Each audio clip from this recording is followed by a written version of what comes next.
సుభాషితం నేర్చుకో నడవడికను మార్చుకో కార్యక్రమానికి మీ అందరికీ స్వాగతం.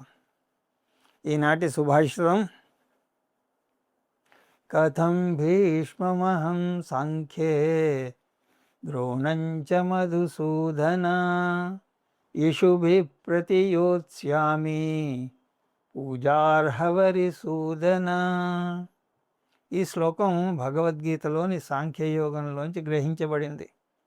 కురుక్షేత్ర యుద్ధంలో శ్రీకృష్ణుడితో తన గురువులను పెద్దలపై బాణాన్ని వేయడానికి మనసు రాక అర్జునుడు సతమతమవుతున్నటువంటి తీవ్రమైనటువంటి మానసిక సంఘర్షణను ఈ శ్లోకం తెలియజేస్తుంది. ఓ మధుసూదన, శత్రునాశన, అత్యంత పూజనీయులైనటువంటి భీష్ముడు అలాగే ద్రోణాచార్యుల వారి పట్ల యుద్ధరంగంలో బాణాలు ప్రయోగించి ఎదురుదాడి నేను ఎలా చేయగలను? వారు నా చేత పూజింపబడడానికి మాత్రమే కదా అర్హులు అంటూ అర్జునుడికి ఒక ధర్మ సంకటం వచ్చింది. ఒకవైపు క్షత్రియ ధర్మం, మరొక వైపు సనాతన ధర్మం. గురువులను పెద్దలను గౌరవించాలి.